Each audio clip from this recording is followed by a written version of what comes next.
case you're curious about the sizes, I went a couple inches down, and I started with 8-foot posts, and I ended up having to get about half an inch chopped off each end, because when they cut the steel, it wasn't square, which means that if I tried to stand up the post on a flat surface like a gym floor, it wouldn't stand straight up. These cuts were really crooked because they came off a 40-foot piece, and they really didn't give a shit about how they cut it. So I went down a couple inches here, because my plan is, instead of welding metal to the top here, I'm going to just put some like plastic post caps they use on fence posts, put that on top, just because I think it looks cool and it's cheap and easy. So I went down, so from here to here, let's see, from there to there, it, depending on who you talk to, it's nobody really knows basically the standard. I believe in WWE it's 18 to maybe 18 and a quarter, 18 and a half inches between the ropes. And again, this is where the ropes go, turnbuckles, ropes. And with, not being such a big promotion, of course, I'm not going to have guys that are consistently 6'2" or 6'4" or whatever. So I opted for 17 and a half. So there's 17 and a half inches between the hooks, and it seemed pretty standard that most people thought that theirs was 16 inches, and that just seemed a little bit too small for me. And going down, there's about a 3-inch additional clearance for wood, padding, canvas, or whatever. Excuse my messy garage here. It's been too cold to really clean it. So here's the ink blue RustOleum paint that I got. You can kind of see how tall this is.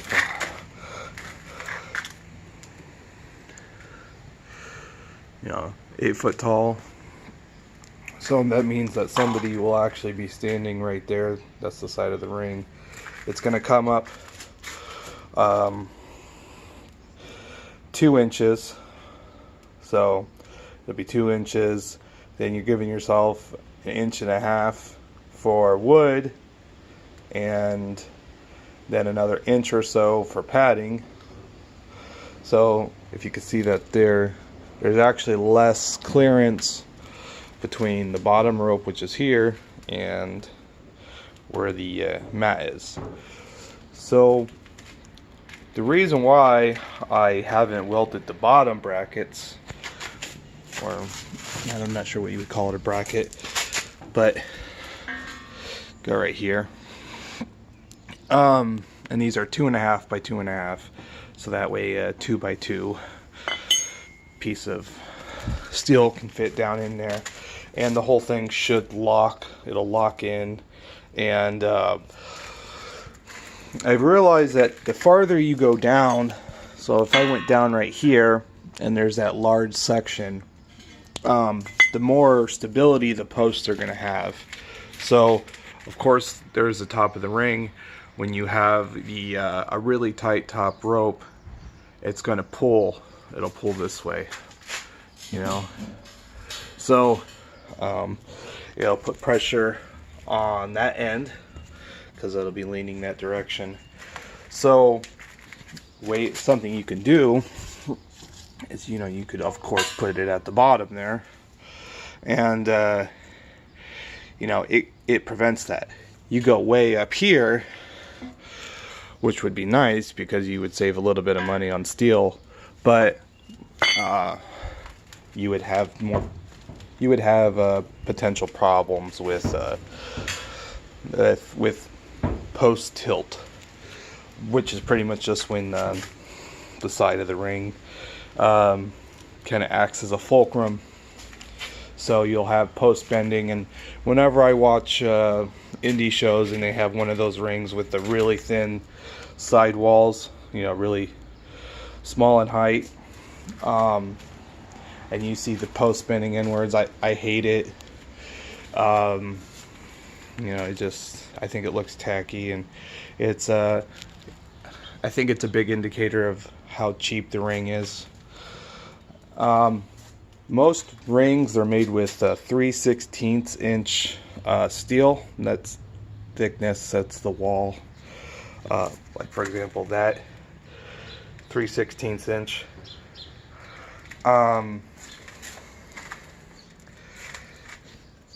So that is 3/16. Most people they have their posts made of the same thickness, wall thickness. I went with 1/4 because I wanted something that was going to last, you know, a long time, and I didn't want any issues whatsoever with bending. The downside is that my posts are about I want to say about 150 pounds, maybe close to 200, somewhere in there. I need to actually weigh them one day. And you can see here I put more attention to the surface of the paint on the outside edges, but I think what I'm going to end up doing is I'm going to find a like 3.5 inch thick vinyl decal, and I'm going to go up not just like text, because I think that looks tacky too, like the website or whatever, or the promotion name, but I'm going to actually use like a graphic. I'm just not sure yet. You know, it might be something kind of corny like lightning, or I don't know, some kind of design or something. Just for it to stand out a little bit. Yeah, I really like this RustOleum. I went with ink blue, and no real regrets on that. Let me see. I have some spots. The weld's pretty good. Looks like they had to deal with the fact that maybe when I had these cut by somebody else other than the person who welded it, that maybe it didn't fit on very well, and they probably put a lot of attention into making sure that the center of this was, you know, the center all the way up. So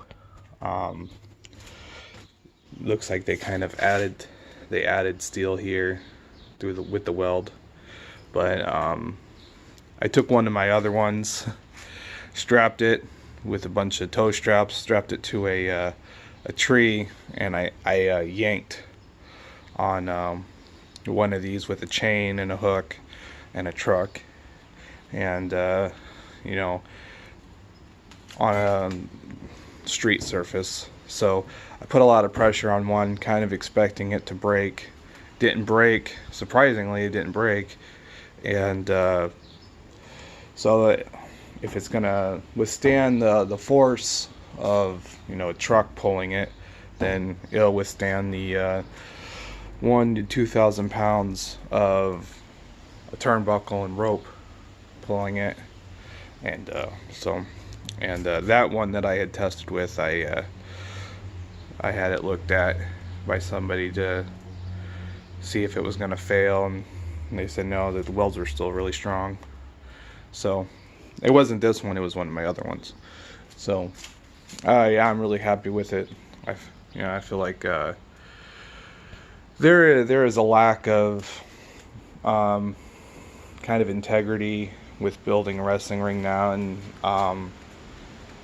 if it failed, you know, and one of these snapped or that broke off, which would be absolutely fucking horrible, that because it would cause the ring to, you know, sag down that side or break completely, or cause the post to snap inwards, and, you know, just one of these posts hitting you in the back of the head while falling, you know, could kill you. that would just absolutely be horrible, and that's not something I want. So that's why I did things like I opted for 1/4 inch steel instead of 3/16. And I think that was the way to go. Of course, my ring's going to be probably one of the more expensive, and I'm not bragging about that, but it's going to be one of the more expensive rings, I think. But I'll be happy with it, knowing that when it's set up and guys are working on it, that it's not going to fall apart. And in case you're curious why I haven't painted that surface yet, it's because I think I'm going to go with a 16-inch wall, which means my sides will be 16 inches tall. And so I'm going to weld it down there. And I guess that's pretty much it.